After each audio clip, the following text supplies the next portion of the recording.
Hello, beautiful friends, and welcome to my series about Venus in all 12 houses. Thank you for journeying with me with this series. Now, you'll find as you watch this video that it is divided into two parts. The first section of the video is exploring the nature of Venus mythologically, astronomically, and of course, astrologically. So all those components will be explored here through a video that I did some years ago when I was a lot younger that was talking about all these things. So I've inserted that piece into this video for you to enjoy.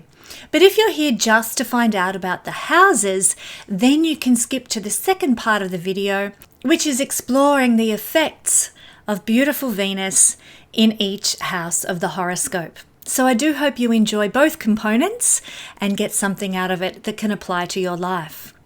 May I also encourage you, if you haven't done so already, to check out the lead video in this series, which is looking at Venus karmically and through an evolutionary astrology or karmic astrology lens to ascertain how Venus affects our relationships based on the journey of our soul over many lifetimes. This is a fantastic video. I'm actually quite chuffed about it, quite proud of it.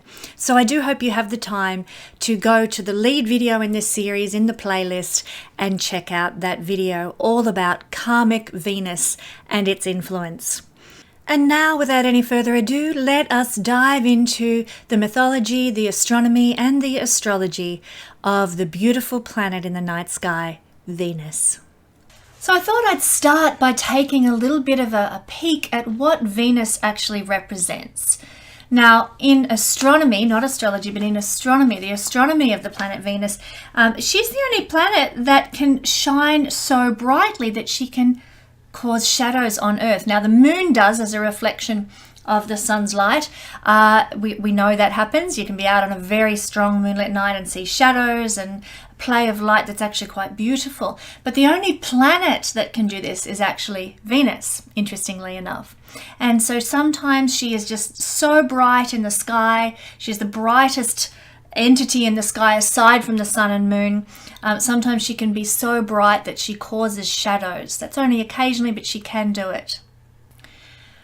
One thing about Venus is that she rotates so slowly in the sky that she takes 234 Earth days to do one single rotation. As such, she actually has the slowest rotation of any planet in the whole solar system. And she is the hottest planet in the solar system. Even though Mercury is closer to the sun, due to the dense clouds of sulfur dioxide on planet Venus, any heat from the sun is trapped within those clouds and her thin atmosphere, causing the heat of the planet to be just so much hotter than Mercury, even though Mercury is in much closer proximity. So she is the hottest planet in the solar system as well. And of course, those of us who did our grade 5 astronomy lessons know that Venus sits as the second planet in the solar system, the second planet from the sun. You've got the sun, and then you've got Mercury, and then there's Venus, and then Earth. And she is considered also to be something of a sister planet to the Earth, as they're similar in size. So she's the nearest planet to Earth, and that's why she shines so brightly in the sky, not the star. Now, the mythology of Venus is also very interesting. The name Venus is the ancient Roman name for the goddess of love and beauty. In Greek, it was Aphrodite. So in Greco-Roman mythology, they share similar characteristics and similar qualities. So both Aphrodite and Venus, they governed fertility, romance, prosperity, and victory as well, interestingly. She was worshipped in many temples and many festivals all throughout Rome and as Aphrodite in Greece. And some people, including Julius Caesar, even considered her to be the ancestor of the Roman people. Of course, he'd attach himself to somebody as glorious as Aphrodite or Venus, wouldn't he? Now, some mythological legends say that Venus was the daughter of the gods Zeus and Dione. There are some other legends, though, that say that she was birthed from the sea, not from a god itself, but birthed from the sea after Uranus was castrated by his son Saturn. So essentially, to get kind of gross here, hope you've got the M rating on this particular video, but Saturn castrated his father Kronos in mythology, otherwise known as Uranus, and from that castrated member that fell to earth into the oceans of Gaia, the earth, there arose out of the sea foam of that dismemberment the goddess Venus. So fascinating mythology there. I do want to talk a little more about the mythology of Venus, but at a later point, where we look at her mythology around being the morning and the evening star. So I'm going to explore that for you. Stay tuned for a little bit later in the video for that aspect of her mythology. But in astrology, Venus tells us about our enjoyment of pleasurable and beautiful things. She tells us about our love relationships, our connections with others. The things we need to live a comfortable life are also seen from Venus in a tangible sense. You know, our shoes, our clothes, our food, our cars, our shelter, all those nice, lovely things that we like to acquire to make life more comfortable for us. So wherever Venus sits in our chart is going to tell us all about how we interact with these ideas: love, beauty, pleasure, possessions, things we need to support our journey through life, refinement, sophistication, and women as well, seen through Venus, particularly young women. So wherever Venus sits in the chart, whatever sign, is going to tell us a lot about the dynamic that we have with those elements. Venus rules the sign of Taurus and Libra, and they're both very different signs, but they do, both of them, carry a quality of beauty about them, a quality of pleasure, a quality of interaction and relationship. I'll compare the two of them for you just so that you know the great gamut of characteristics that Venus actually rules. Taurus is this very earthly, natural beauty. Taurus correlates to the natural realm of Earth, and so butterflies essentially, but also forests and, you know, generally speaking, the things of nature like the animals and the flora, fauna, and, you know, rivers and lakes and mountains and just the earth and being in nature is Venus in a general sense. Venus also correlates through Taurus to money, making money, the tangible things, like I said before, that we need to support our journey through life, like pleasurable things, yummy food, going out to a restaurant and eating at a lovely food, and clothing, shopping, beauty therapies, beauty treatments. These are seen through the sign of Taurus and Venus's rulership of the sign of Taurus. It's also self-love that we associate with the energy of Taurus as well. The ability to feel safe, to be secure, is seen through Taurus. Venus rules Libra as well. Now Libra, as opposed to Taurus's type of beauty, which is that natural, earthy kind of beauty, we might think something we want to touch, something we want to hug, something we want to be close to and be a part of even. We might even compare it to, say, the beauty of Marilyn Monroe, which, you know, men wanted to hold her, women wanted to be her. There is this desirability factor with the beauty of Marilyn Monroe, very Taurian. Not so much natural, she was bleached blonde and everything, but she had that desirability, sensuality factor of Taurus. Libra, on the other hand, is more the Grace Kelly type of beauty. You just admire it. My God, it's breathtaking. Look how beautiful and elegant she is. That's Libran beauty. It's not so tactile. It's not so touch focused. It is more, let's say, adoration focused. So it's that kind of sophisticated, classic, refined beauty that we see through the sign of Libra, also ruled by Venus. Libra is also ruled by Venus, and it covers things like diplomacy, fairness, equality, making harmony and balance a priority. It's the peacemaker. It's like I said, harmonizing situations, harmonizing interactions between people. All these are seen through the sign of Libra, and Libra rules relationships. Not just the tactile, sensual, let's get down to the nitty-gritty kind of stuff of Taurus, but more the I love you, I'm committed to you, beyond the touch, taste, see, hear, and smell. I am in a love, intimacy bond with you, we see through the sign of Libra that Venus rules. It's also business partnerships. It's quite a business-oriented sign, Libra. And so it connects to those things as well. And our interactions with the other, anyone else, can be seen. Our relationships are seen through Libra, ruled by Venus. Now, Venus is, if you want to use an archetypal image, she's like this beautiful goddess or a beautiful woman. She is a feminine energy, or an ancient goddess full of this wonderful self-love, because she is very, very connected to the idea of self-love. You must be in love with the self, and then you have something to offer others. All of us, even men, will have Venus in the chart somewhere, and because of this, we have Venus in our hearts. We have a love of beauty somewhere tucked away in us. We have a love of giving love and receiving love to some capacity within us. Venus teaches us to love the beauty in other people, no matter what it looks like, how different it is to us. By really embodying the full self-love component of Venus, we learn to love the beauty in others, whatever that shape that takes, and we allow ourselves to be loved and to be uniquely beautiful as well when we fully embrace the energy and the beauty of Venus. Quite a fabulous, adorable little planet. Venus, when it is in the 6th house. This is a difficult placement. Okay, so if you've got this, or if you've got a client who's got this position, make sure you check out the strength, the dignity, and I would suggest the promise of Venus by looking at the 9th divisional chart placement for Venus as well. This is a placement for broken relationships and broken relationship promises and contracts. It's a placement for divorce. So this is also a placement for one of the partners being involved in a relationship, being in an imbalanced relation, well, both the partners really, but both of them being in an imbalanced relational situation where one person gives more than the other, or one person is in service to the other, or one person whose daily routine revolves around the needs of the other person.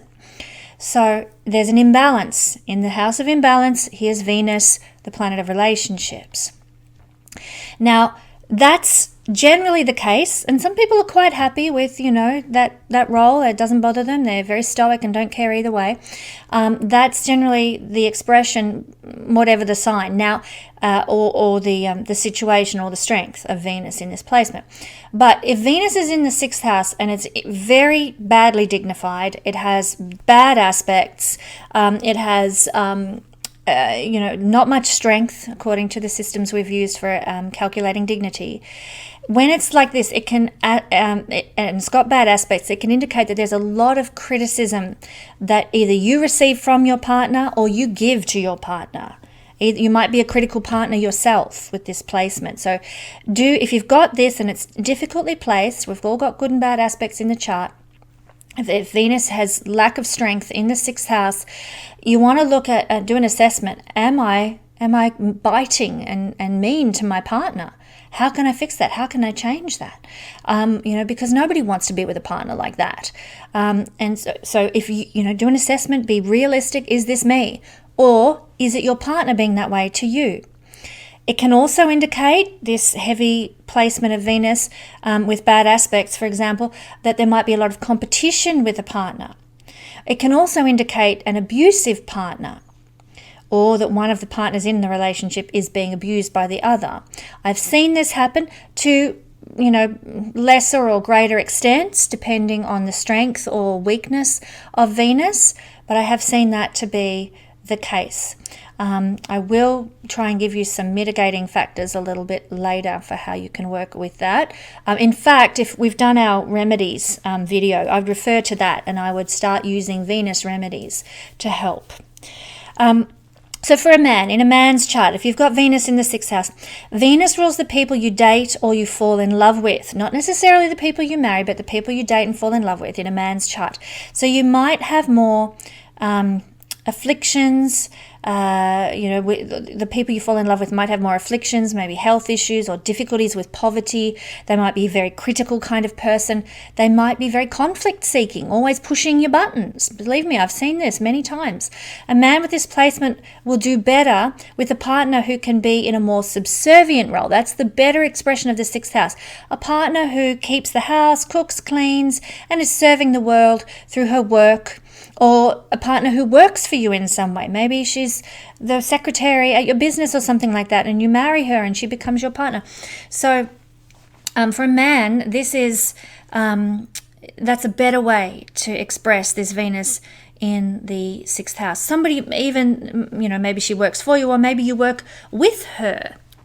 Now, this is not to be sexist at all. It's just what is needed to make this placement work in your life, this energy work in your life. Okay? So you'll be drawn to people, you'll be attracted to people who work for you. This is a typical placement for the workplace love affair, or the placement of, somebody who cleans your house for you and you fall in love with them, that kind of thing. It's the classic prostitute story, you fall in love with a prostitute. Not really that Julia Roberts was working for Richard Gere in Pretty Woman, was she? But it's that kind of placement where one partner is, let's say, higher up in class than the other. I don't really believe in a class system, but it's useful to illustrate how this position works.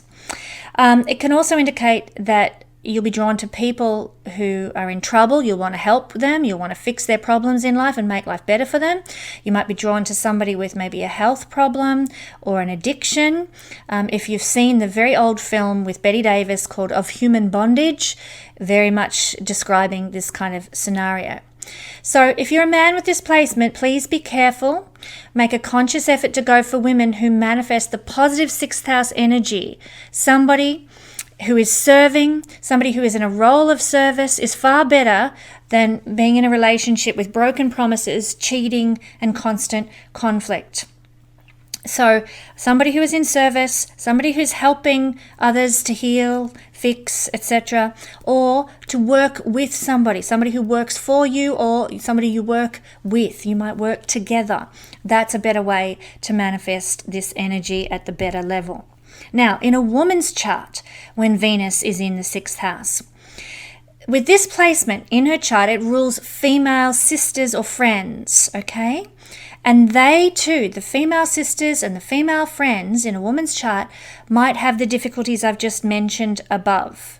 You might end up, as a woman with this placement, you might end up being in the more subservient role for your partner in life, doing most of the support work, helping your partners. Once again, this is not a sexist position, but I'm telling you this in order to provide knowledge of the higher vibrational outcome of this energy, rather than to be in an energy of conflict, abuse, and broken promises. And I want to point out that when we get to looking at Mars in the houses, it will be the reverse of this. Okay, so this is not sexist, this is just astrological interpretation, and when we get to Mars, you'll see that it's the reverse kind of scenario, all right? For example, a woman will need a man to serve, to help, to heal, all that kind of thing. It all balances out in the end, my friends. So, if you have this placement, Venus in the sixth house, make sure you put effort into not being critical of your partner, but also, this is the house of criticism, not being critical of your looks, your body, your routine. When you are critical towards yourself, man or woman with this placement, when you're expecting perfection of yourself, that is common with this placement, that ends up being what you attract in a partner, someone who is critical of all the imperfect things in you. So you absolutely must do the work of self-love when you have Venus in the sixth house. When you do that, when you learn to love yourself, honor yourself, put yourself first, etc., then you attract the higher quality energy of Venus in the sixth house. Now, I would also suggest some things you can do to help this position of Venus is to be of assistance to women in disadvantaged situations. Work to help women. Do social work. Work in women's medicine. Be a counselor for women's issues. Remember, Venus is a healing planet, and this is actually a healing house. Very karmic house. So focus on these higher level manifestations to heal your own love issues, to help other women in positions of suffering. If you do the work, this is a house of work, you will transform the difficulties otherwise felt with this placement. Keep that in mind. Now, as far as everyday work goes, you will usually prefer to work with other women. With women, if you've got this, man or woman, you'll prefer to work with women. You can also work in Venus-related fields, anything to do with like relationship counseling, beauty, working with food, working with money. That's all, all the Venusian careers you can apply to this position. You may need to also watch having a sweet tooth with this placement. This is the house that has to do with our diet, and Venus is anything sweet. So, be careful that your diet's not all just, chocolate and Nutella. This is the sixth house is the house of where we tend to self-soothe. When we feel discomfort, we can look at the sixth house and say, well, when you're feeling discomfort, you will tend to soothe yourself through XYZ, whatever the planets there or the sign there represents. And so here, in the case of Venus being in the sixth house, you might self-soothe your imbalances or your feelings of inadequacy or whatever through chocolate and sweets and sugar, sweet, sugary, alcoholic drinks or something like that. So be careful. This is the placement for, not binge eating, but eating too much, stashing chocolate away for that rainy day when you're feeling all sorry for yourself and miserable, okay? So there can be problems with Venus in the sixth house to do with financial or self-indulgence as a self-soothing mechanism, self-worth issues, and as I said, sweet tooth addiction. It can then lead to diabetes when you've got Venus here in the sixth house. I do have a friend who has this placement, and they've also got Saturn here. So Saturn can mitigate this through making you very self-controlled. Venus and Saturn, self-love, self-worthiness with Saturn, management, control, maturity. So you can actually control any sugar addictions when Saturn is here. He can be a blessing here in the sixth house when Venus is here, of course. But it's through learning lessons to do with these Venus in the sixth house things, navigating these issues and coming out on top, that you can then transform this into healing for other people. Maybe by learning to control your sweet tooth and your tendency to self-soothe through, sugar indulgences, maybe by learning to heal that in your own life, you can become a dietitian or a nutritionist. Maybe you could become a financial advisor because you learn to manage debt and money very, very well. Or maybe you become a self-help coach to, help other people deal with, self-worth issues or issues of overindulgence of the self and that kind of thing. So this is a karmic house, as I said, sixth house, and you may find that that your relationships in life are very karmic. You're probably not going to be aware of this. If you undertake past life regressions, you might see this kind of thing happening.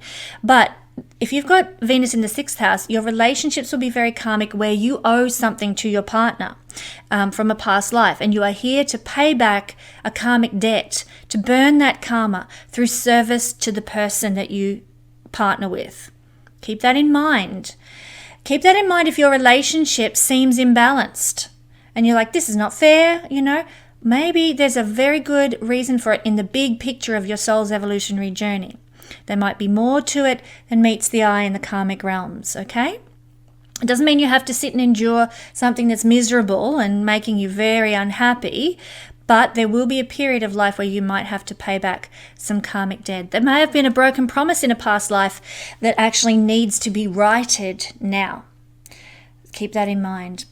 So the more you help other people with similar problems to you, the better your life can become in this area. And as you age, your relationships and your finances will get better. Why? Because the sixth house is an upachaya house, which means it will improve. It will improve the quality of what it's giving to you as you get older. So there you go, guys. There's blessing coming if you do the work when you've got this placement. Absolutely. I've seen this time and time again in people's charts, that the older they get, the more blessing comes their way relationally. It is a true fact in this Upachaya house.